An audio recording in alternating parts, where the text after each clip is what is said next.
Eu não sei porquê, mas toda vez agora que começa a gravar, uma mulher fala assim, esse Meet tá sendo gravado. Eu falava antes, né? Ou é a impressão da minha cabeça que não grava? Tipo, não, ela não falava antes. Pô, não sei. Estamos aqui, boa noite, primeiramente, novamente, pra gente falar de Hannah Arendt. Eu não vou me aprofundar muito nas ideias dessa pensadora, porque não costuma cair muito no vestibular. O que vocês têm mais de uso, assim, de Hannah Arendt é mais para redação mesmo. Pouquíssimos lugares caem Hannah Arendt. Antes do Enem perder força e morrer atirando, como aconteceu. Porque agora ele está bem bagunçado e sem tanta, é, sem tanta ênfase em filosofia. Ele chegou a cobrar Hannah Arendt no passado, mas, assim, uma questão no passado, se não me engano, foi em 2016 isso. Então já faz uns bons aninhos aí. E não voltaram a cobrar. A Unesp nunca cobrou. E alguns outros lugares, tipo Unicamp ou USP, às vezes chegam a citar ela em algum momento, mas nada muito específico, assim, então nada demais, nada de novo sobre o sol. Então vamos dar um panorama geral dela. Vou dar uma revisãozinha, tá, gente? Só para dar uma clareada aí na mente. Então a gente tá falando essa pensadora aqui, ela odiava ser chamada de filósofa, ela fala que ela não pertence ao círculo de filósofos. Ela então vai nascer no início do século XX e vai morrer em 75. Ela é uma das pensadoras mais influentes do século XX, principalmente porque ela fala de uma das questões políticas mais importantes do século XX, que é o totalitarismo. E ela estuda muito o totalitarismo justamente porque ela sofreu na pele a questão do totalitarismo dentro da Alemanha com o nazismo por ser judia. E então ela vai ter que se refugiar primeiro na Inglaterra e depois nos Estados Unidos, a partir da ascensão do nazismo na Alemanha. Isso já em 33, por aí, ela já teve que fugir. E depois ela vai ser convidada a ver, depois que a guerra acaba e tudo mais, ela vai ser convidada a relatar o julgamento de Eichmann, né, em Jerusalém, que é um dos generais do nazismo. Então, quando ela começa a ver o julgamento e tal, e ela relata, escreve essa obra aqui, que é uma das mais importantes dela, ela vai tentar estudar muito mais sobre e vai chegar a origens do totalitarismo, vai em várias outras obras dela também. Mas as principais são essas duas mesmo, Origens do Totalitarismo e Eichmann em Jerusalém, e um relato sobre a banalidade do mal. E essa é uma das principais coisas que constantemente caem no vestibular, e no sentido de... Constantemente não, perdão, gente. Que você pode usar muito para questões de redação, porque são questões que muitas vezes tangem temas de redação que você pode usar muito, né? Então, essa questão da condição humana é a principal ideia da Hannah Arendt. Inclusive, ela estava tentando se formar, né? Ela estava tentando se formar mestre na Alemanha e ela não pode apresentar a tese dela justamente por causa da ascensão do nazismo. E ela tem que sair, então ela nunca teve possibilidade de lecionar nas universidades porque ela foi expulsa, teoricamente, da Alemanha, né? E grande parte dos judeus que começaram a perceber um pouco mais sobre isso também fugiram. Porém, contudo, ela fala bastante sobre essa questão do semitismo também e por que ele foi diferente. Ela fala que o antissemitismo que ela estava vendo no momento em que ela foi expulsa da Alemanha e depois também, é um antissemitismo moderno, muito mais relacionado a questões sociais e econômicas do que realmente religiosas. Então, ela fala que o anterior, o antissemitismo, ele sempre existiu. Para você ver questões mais drásticas assim da história, você consegue ver na Roma Antiga que você tinha perseguição de judeus que eram colocados para serem mortos em coliseus ou eram simplesmente perseguidos.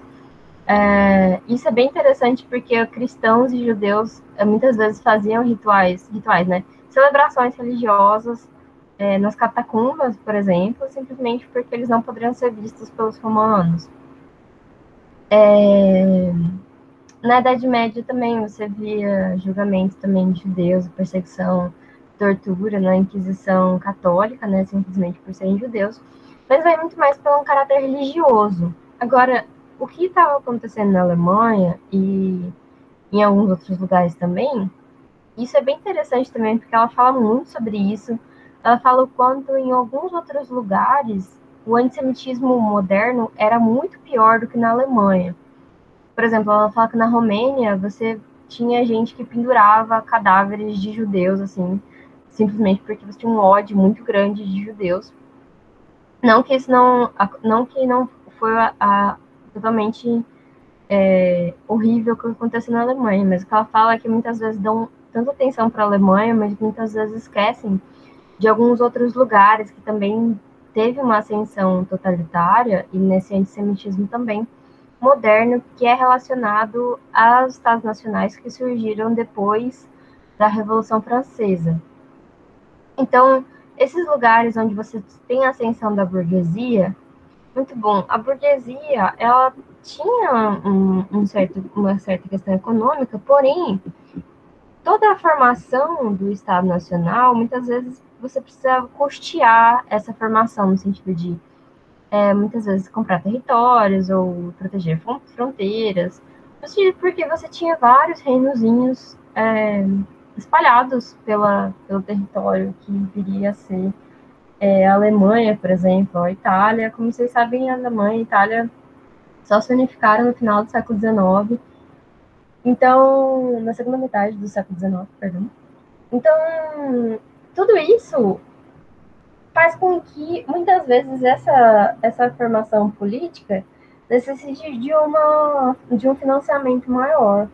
E os judeus sempre foram, alguns dos judeus sempre foram lembrados por ter economias ou formarem pequenos bancos e tudo mais. Então, o custeamento de muitos desses estados nacionais veio do povo judeu.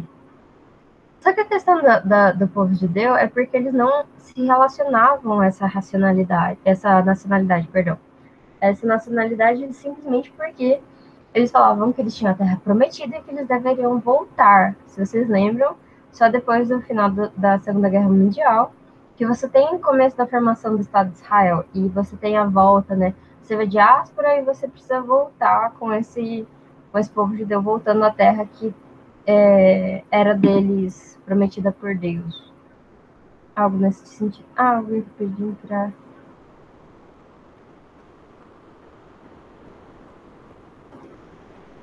Ué? Não entrou? Alguém pediu para participar, mas não. Agora foi. Boa noite, Luan, tudo bom? Vamos continuar aqui então. Então, esses judeus que eles custearam muitas vezes a formação dos Estados Nacionais, eles não pertenciam culturalmente a esses lugares. Então, você já era uma questão de o outro, né? O estrangeiro que não faz parte desse país.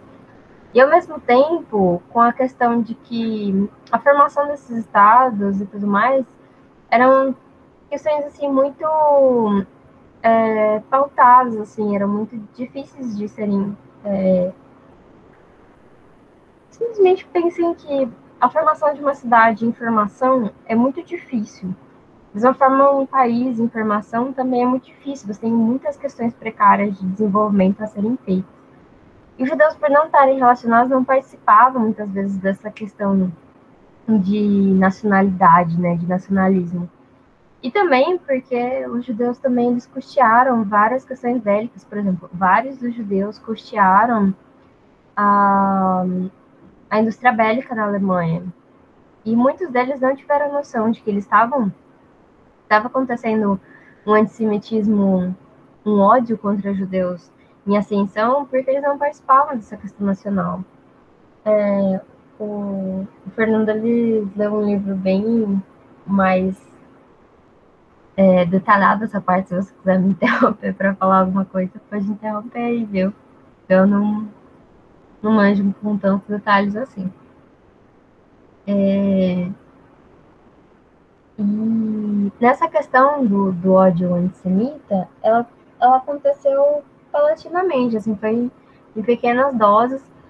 E mais do que isso, esse antissemitismo ele aconteceu pela própria população, muitas vezes, não é apenas o líder. E é justamente aí que ela fala da questão muito mais da origem, de como se sucedeu o totalitarismo. Nesse sentido de estudar um pouco mais da questão do totalitarismo e nesse contexto social, né, ela separa três aspectos da sociedade, que é a massa, a ralé e o povo.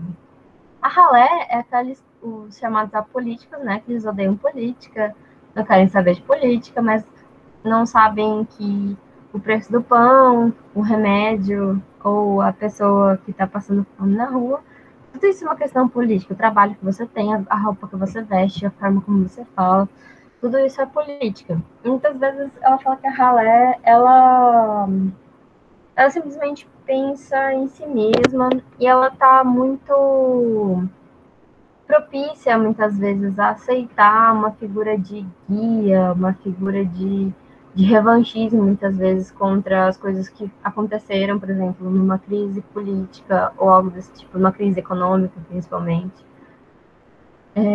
Então, ela está suscetível, assim como a massa, porque a massa, ela simplesmente ela não critica aquilo que é dado a ela. Então, muitas vezes ela não tem grande motivação ou criticidade diante das ideias que estão colocadas a ela. Então, a massa e a rala, elas são muito propícias a uma questão totalitária, a uma figura de um líder salvador que vai guiá-los para melhorar a sociedade onde eles estão. Isso é muito propício. Enquanto povo, uma ideia de povo é realmente uma organização política, social, dessa questão da nacionalidade, né? Então, melhorias sociais, formação de sindicatos. E ela fala muito dessa noção de povo quando ela diferencia a formação do stalinismo para o leninismo que existia antes. Porque até Lenin, para Hannah Arendt, você tinha formação, por exemplo, dos soviets, de organizações sindicais, da ideia realmente crítica em relação às ideias que estavam sendo passadas a eles.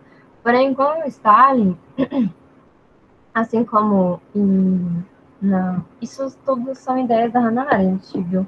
Tem várias pessoas que criticam ideias dela, mas estou falando aqui as ideias dela. Assim como o stalinismo na Rússia, o nazismo também vem com essa ideia de revanchismo, com essa ideia de que vamos melhorar a humanidade a partir de agora.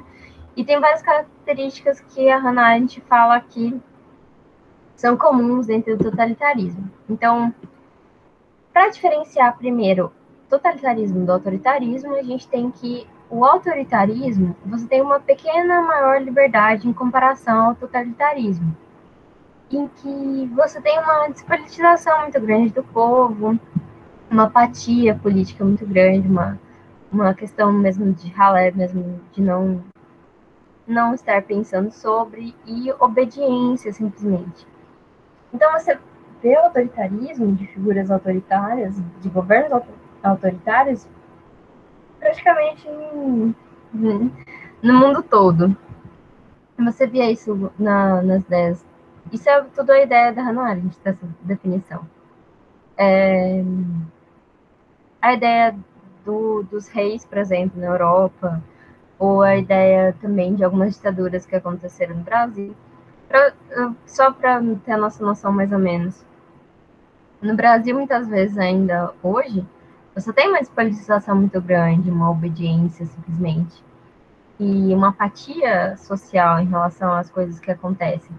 E a gente fala bastante isso até, de que acaba sendo tão comum você ser assaltado, ou as pessoas morrerem na rua, ou as pessoas pedirem simplesmente passarem fome, que você não nem percebe mais. Vira algo normal. A gente considera normal coisas que são atrocidades, na verdade. Então, no autoritarismo você vê isso. E não necessariamente o autoritarismo ele precisa acontecer simplesmente numa ditadura ou numa monarquia. Ela pode acontecer dentro de uma fachada democrática também. Isso não quer dizer que o autoritarismo não se figura dentro do que a gente chama de democracia ou com essa com esse verniz, né, democrático que a gente fala. Então, questões aí. O totalitarismo, diferente do autoritarismo, você tem uma politização, sim, do povo, só que a favor do governo em questão. Você tem as relações privadas basicamente são públicas, no sentido de que aquilo que você veste, aquilo que você come, a profissão que você tem, tudo isso é público. E uma coisa que a gente fala bastante sobre a questão da Hannah, a gente fala bastante sobre a questão do totalitarismo, é que muitas vezes você não pode nem falar com o seu filho sobre as coisas que você pensa, ou com o seu cônjuge, porque simplesmente essa pessoa pode vir a te denunciar. Eu falei bastante do Jojo Rabbit ontem. O Jojo Rabbit, isso mostra na cara, assim, que o filho, uma criança de pouca idade, sei lá, parece que tem seus 10 anos, tá pensando que a mãe dele foi corrompida ou algo desse tipo, simplesmente porque toda a massificação da ideologia do Estado, né, do governo totalitário, ele já incorporou a uma questão de que os laços familiares ou os laços simplesmente de sentimento, eles são menores nessa questão do governo, né? Então é uma perda total da individualidade. Você simplesmente não tem nada que não seja útil para o governo. Então, é nesse sentido. E também você não tem outros partidos, você tem um partido único, qualquer tipo de perseguição, qualquer tipo de ideia contrária é sumariamente perseguida e eliminada. Então, nesse sentido, né, o totalitarismo é um totalitarismo é um autoritarismo, só que exagerado, ou seja, o autoritarismo que virou total, que virou anulação completa do indivíduo, segundo a Hannah Arendt. Então, aí, características um pouco mais detalhadas aí do totalitarismo. Para ela, você tem o imperialismo, né, que é a tentativa de levar a ideologia do Estado para outros lugares, de expandir a ideologia, né? O Partido Único, que eu tinha falado para vocês, a subordinação completa ao executivo, ou seja, é a figura do líder em questão e esse líder que guiará a sociedade para um lugar melhor.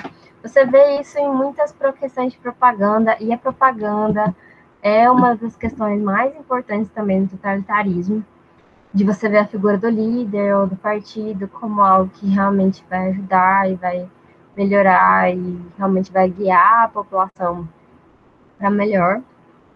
E, ao mesmo tempo, você tem a propaganda que é a favor do governo, a favor das questões do líder em questão, mas, ao mesmo tempo, você precisa criar o terror, você precisa criar o demônio que precisa ser perseguido. Então, você vê, durante o regime nazista, por exemplo, muitas propagandas, assim, de judeus como realmente demônios, assim. No Jojo Rabbit, eles trabalham bastante isso, de que eles tinham a ideia de que, o judeu, ele cospe fogo, ele tem a língua bifurcada, ele come criancinhas. Isso realmente acaba... É uma ideia assim, você fala, gente, mas como que alguém pode pensar nisso? Queridos, estamos em pleno 2020 e muitas pessoas falam sobre a questão de que vacinas são coisas horríveis. Então, assim, sem julgamentos, porque, sinceramente, populações não, não educadas, ou muitas vezes educadas de uma forma ruim, podem acreditar em muitas coisas. E aquele grande lema, né, do nazismo, eu esqueci o nome dele. Como que ele chama, o cara das propagandas nazistas, que eu esqueci?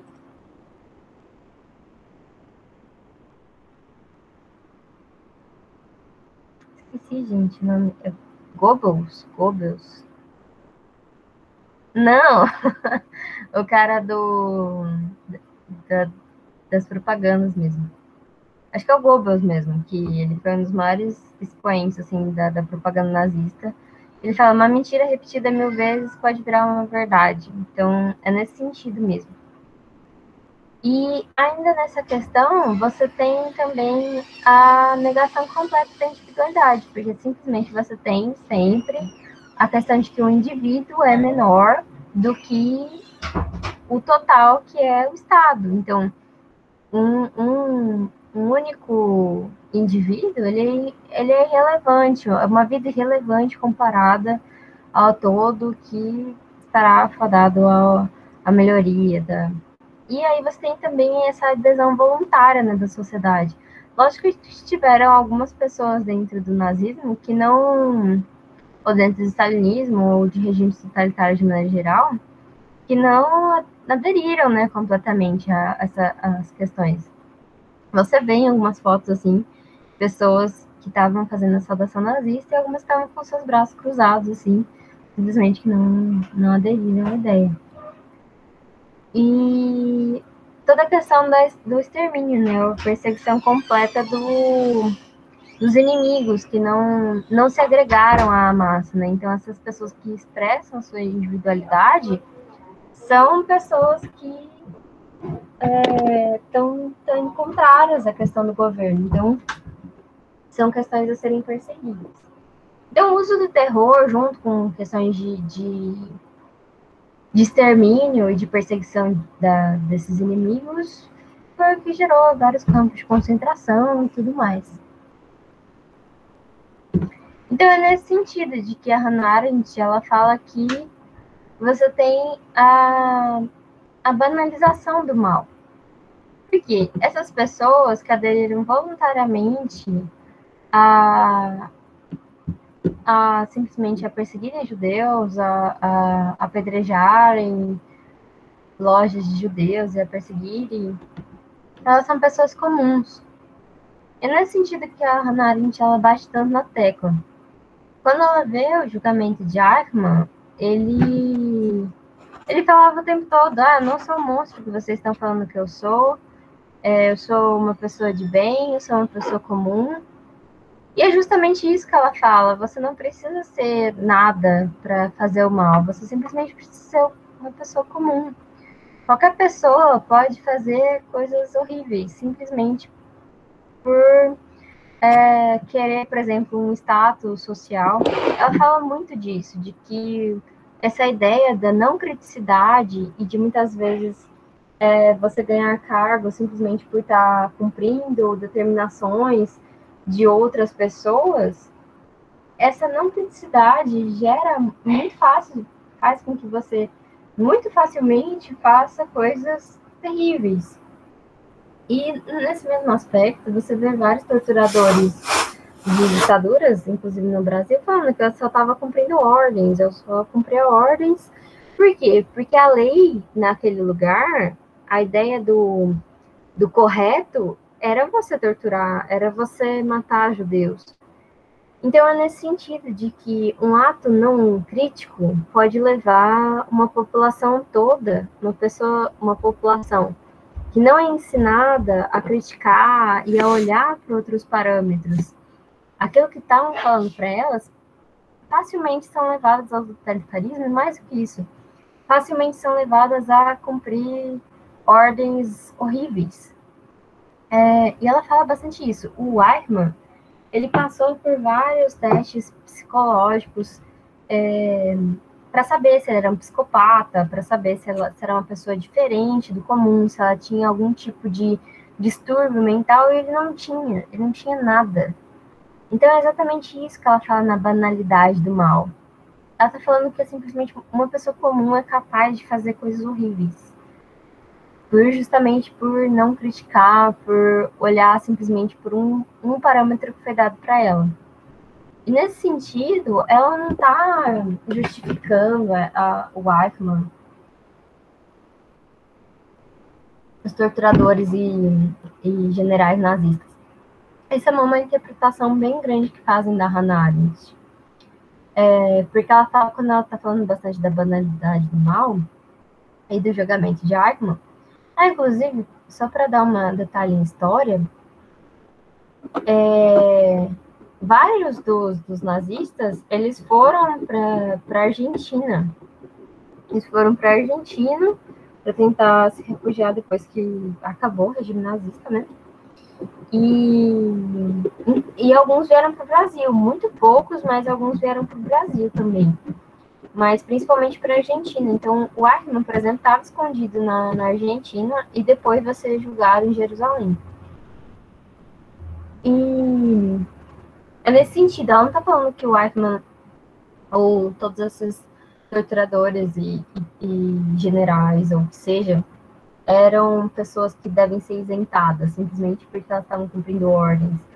Mas é no sentido de que eles fizeram coisas horríveis, devem cumprir pena por isso, devem ser julgados por isso. Mas o problema é que em uma sociedade onde você cria essa noção de que você simplesmente tem que seguir as leis e pronto, o problema é quando as leis elas não são coisas necessariamente boas.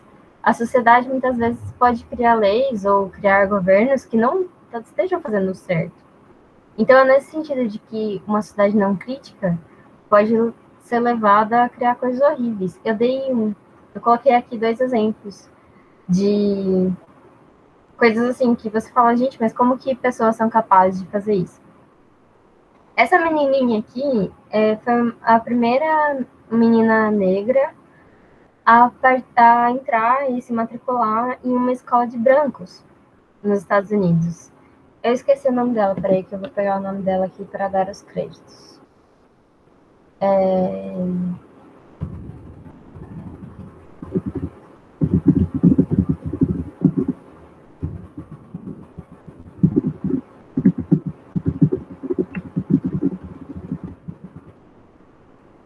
A Ruby Nell Bridges Hall.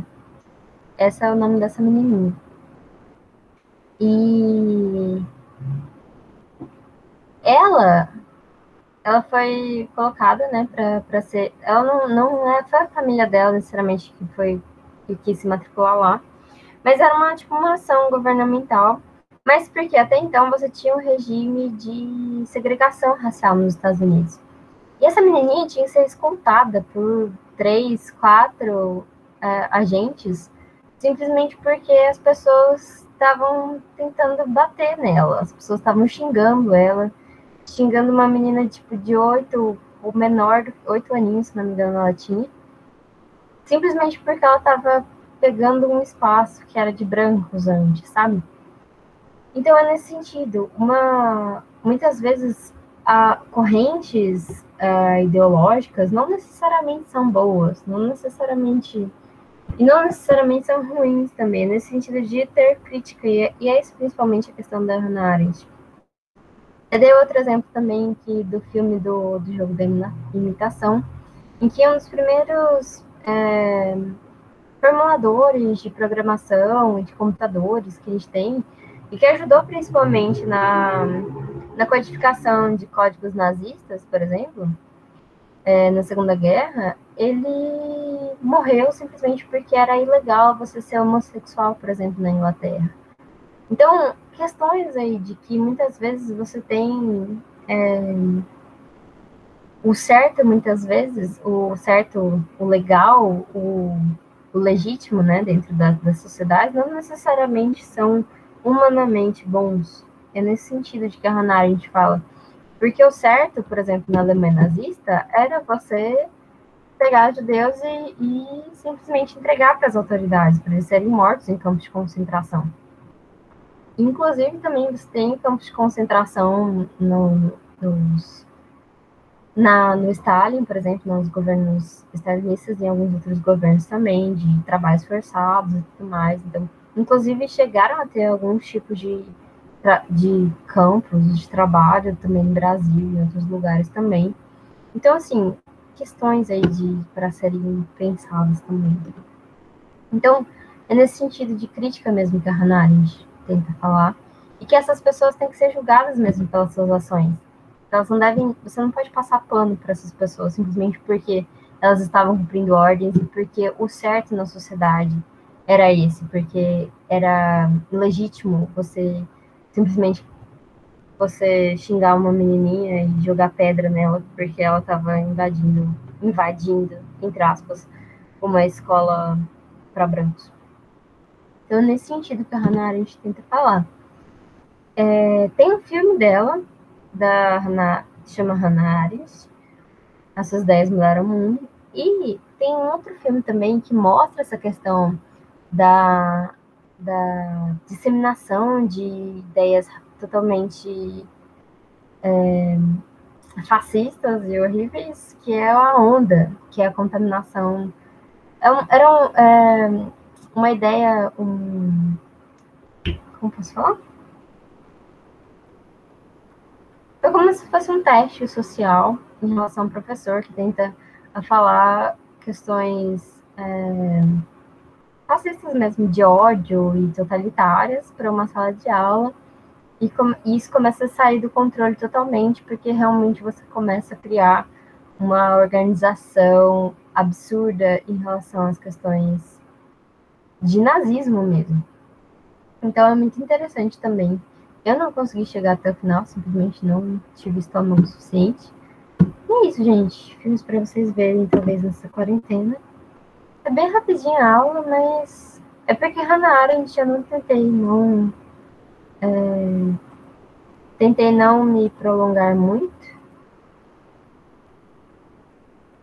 Tentei não me prolongar muito aqui nas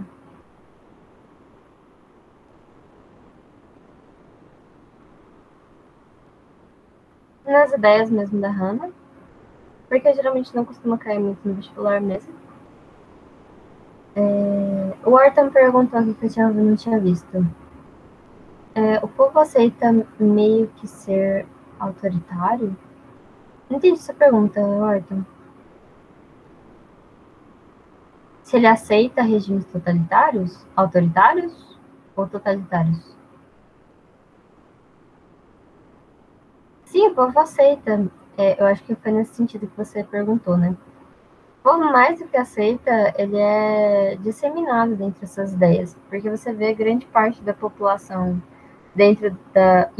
a onda fala muito sobre isso, de quanto você pode contaminar ou você pode guiar pessoas para as ideias, muitas vezes radicais de nazismo, por exemplo, sem serem perseguidas aos poucos, sem serem percebidas aos poucos, paulatinamente, você conseguindo passar essas ideias até que você forme uma grande organização.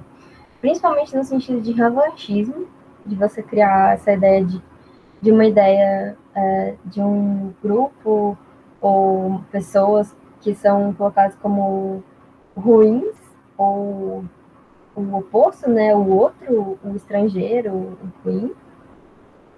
E você criar essa questão de revanchismo, de você, vamos tomar de volta o que eles tomaram de nós, e começar a criar ideias falsas, muitas vezes, sobre esse outro grupo, ou sobre ideias sobre o próprio povo, no sentido nazismo. Você tem a questão, a raça ariana, que é superior, os judeus, eles são uma raça inferior, contra Deus, contra o povo alemão. Então, tudo isso era muito falado, até chegar ao máximo de que judeus tinham línguas bifurcadas e comiam crianças e soltavam fogo pela boca. Isso realmente eram ideias passadas para a população e realmente eram aceitas. Então, é a ser pensado, assim, porque a gente está num mar de fake news e ideias sendo passadas assim, e simplesmente muitas vezes porque a gente não foi educado o suficiente para criar ideias críticas, para você olhar todas as questões que estão ao seu redor e poder conseguir criticar, conseguir olhar para um outro parâmetro, mas realmente com embasamento, realmente com fundamento para aquilo que você está ouvindo, sabe? Porque muitas vezes fala assim, ah, eu quero olhar outro lado, então vamos olhar outro lado e é isso. E quando você vê, se dá por conta, você está vendo uma massa de gente falando que você não pode tomar vacina para varíola, sabe? Então é nesse nível de, de não criticidade também, porque a crítica simplesmente sem fundamento, ela não faz sentido. Então, muitas vezes é o que a Hannah Arendt tenta falar também. É nesse sentido maior. Ela era de alguns grupos sociais, democráticos, assim, ela fala muito sobre isso. Mas ela é uma pessoa que tem as questões liberais e tudo mais. Questões à parte aí na questão política também.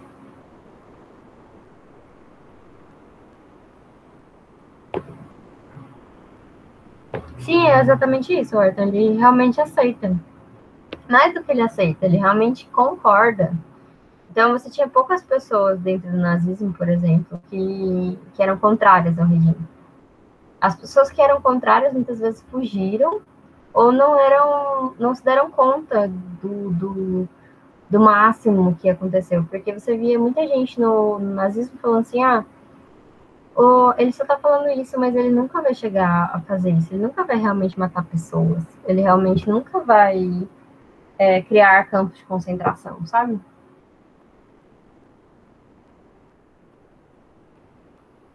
Por quê? Com a justificativa de que o, o Hitler ia levar a Alemanha para um lugar de império nunca visto antes e ia devolver ao povo alemão toda a grandeza que eles mereciam.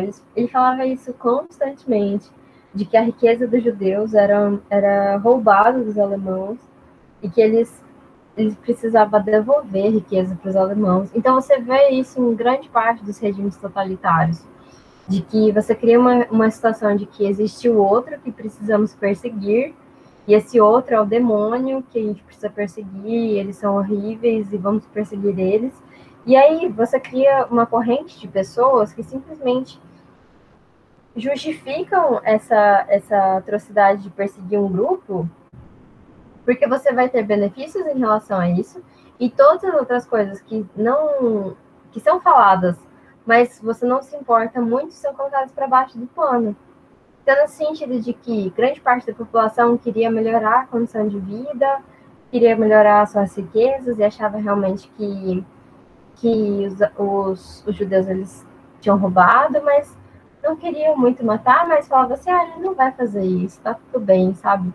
Ou então, se matar um ou dois também não tem problema, sabe? É nesse sentido, a Hannah Arendt bate muito nessa tecla de que grande parte das pessoas que estavam ali, que estavam seguindo ordens, elas queriam simplesmente um status social melhor. Ela fala muito disso quando ela fala do Eichmann, quando ela vê o julgamento dele, é que ele simplesmente não se lembra muito bem, ou não se importa muito bem com quantos judeus ele matou, ou quantas pessoas foram colocadas em câmaras de gás por causa dele. Ele falava assim, ah, eu lembro de um momento em que eu jantei com um general super importante e que eu fiz um discurso para milhares de pessoas e coisas desse tipo. Então ele lembrava muito mais da opulência, da ostentação que o status para ele dava.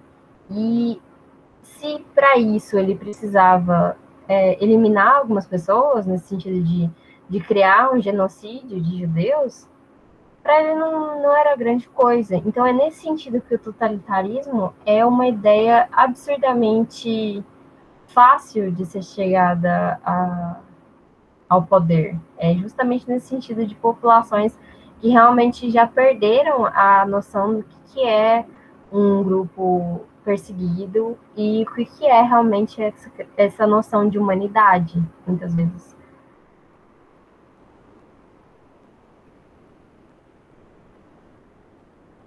Eu sempre fico meio nervosa falando disso, mas essa é a ideia, mais ou menos, assim, do que a Hannah Arendt fala. Vocês conseguiram entender, gente? Porque parece. Isso que o Arthur falou é muito interessante, porque parece um negócio absurdo, assim, né? Você falar assim, grande parte da população na Alemanha concordava com o Hitler de falar assim, vamos colocar todo mundo em campo de concentração mesmo e matar essas pessoas, sabe? Então, é absurdo, é horrível, na verdade, você pensar nisso. Mas é justamente aí que a Hannah Arendt tenta colocar o dedo na ferida e falar assim, olha, grande parte das pessoas também faria isso. É essa a ideia dela, de falar que todas as pessoas são capazes, grande parte das pessoas são capazes de fazer algo assim, simplesmente porque são seduzidas por questões de status, por questões de melhoria, muitas vezes, de sua família, porque ela falava constantemente isso. Todos os generais nazistas que eu vi, eles eram cidadãos de bem, eles eram pessoas comuns, eles tinham família, filhos, e eles, no momento, eles estavam jantando e sendo super carinhosos com os filhos, e no outro momento, um pouco na manhã seguinte, eles estavam fazendo fila de judeus para eles serem mortos nas câmaras de gás, sabe? Ela fala muito disso. Sim, exatamente. Você tem a ideia de que esse líder que contaminou as pessoas, mas é justamente aí que a Hannah fala que as pessoas deram esse poder para ele. É nesse sentido de que ela fala. As pessoas, elas tiveram a capacidade de dar o poder para uma pessoa que mataria milhares de pessoas. E mais do que isso, elas não estavam pensando o suficiente de que aquilo poderia ser algo errado, sabe? Então, são questões interessantes, assim, para a gente pensar até que ponto os seres humanos realmente são o que a gente chama de humanos, né? Ou até que ponto a gente tem uma maldade latente em cada um que é possível que algum dia vá à tona. É nesse sentido também que ela fala. São questões também que depois são estudadas melhor pela psicologia e psiquiatria, etc. Mas é bem interessante esse iniciozinho também para falar. E uma coisa bem interessante também que ela fala é que a bondade, segundo a Hannah Arendt, a bondade é algo muito complexo. Porque para você ser bom, você precisa constantemente de esforço, você constantemente precisa ser caridoso, se doar, você precisa fazer esse esforço. Agora, para você ser mal, para você fazer algo ruim, você não precisa de nada, você simplesmente precisa não criticar, ser levado, e é fácil você conseguir. E é nesse sentido que ela fala de que o mal, as coisas ruins, elas não são complexas, elas são fáceis de você entender. E é justamente aí que ela fala que a maldade humana é tão fácil de acontecer. É uma ideia completamente perturbadora, mas ao mesmo tempo é muito interessante de perceber esse primeiro embate, né? Esse primeiro diálogo em relação a essa característica de maldade dos seres humanos.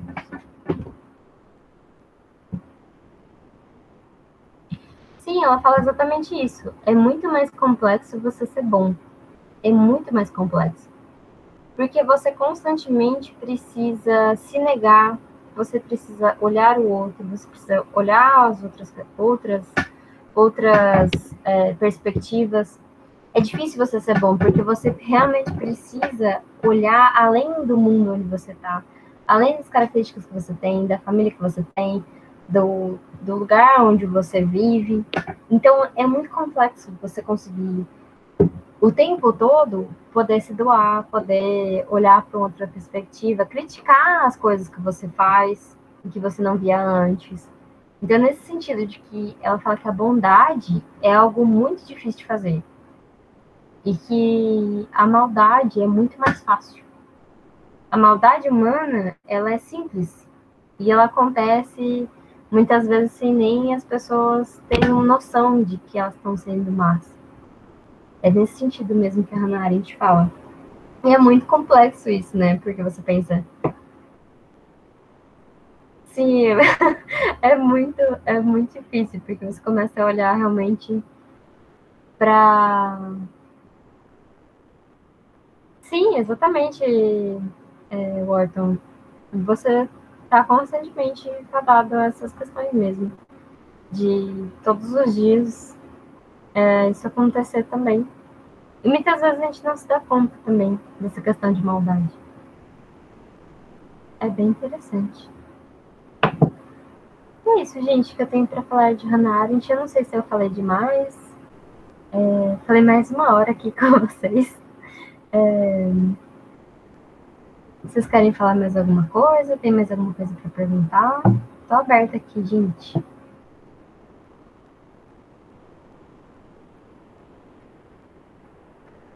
A Fernanda falou que uma coisa interessante é que Portugal justifica uma forma que estava na lei de escravidão. Eu não entendi.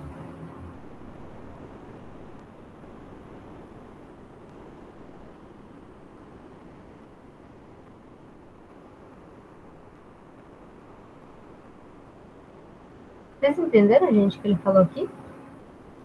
Da escravidão? Uma coisa que a gente pode entender também é que você, por exemplo, tinha justificativa de que, para uma ideia mais que a gente tem, né, de história do Brasil, em várias das nossas leis, você tinha justificativa da questão da escravidão, por exemplo, da população africana e torturas e tudo mais. E você tinha até uma justificativa religiosa para isso, de que os negros não tinham a alma, então você não precisava se preocupar de que aqueles não eram realmente filhos de Deus, nesse sentido, sabe? Então, é muito complexo pensar nas justificativas assim. Dá um pouco de angústia também, mas é interessante, né, gente? Eu acho muito interessante essa ideia.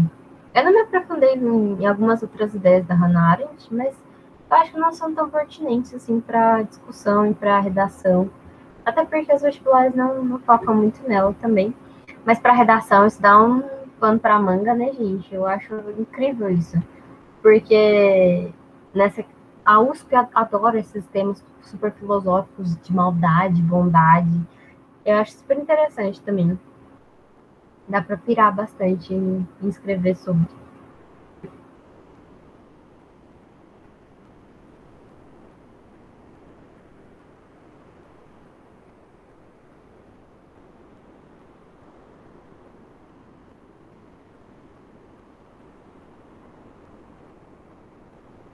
Ah, era isso que ele falou, de que justamente essa questão da escravidão era justificativa por lei mesmo, né? Estava na lei essa questão da escravidão. Beleza, então, gente. Choveira. Vou parar aqui a gravação, mas podem falar um pouco mais aí, se vocês quiserem.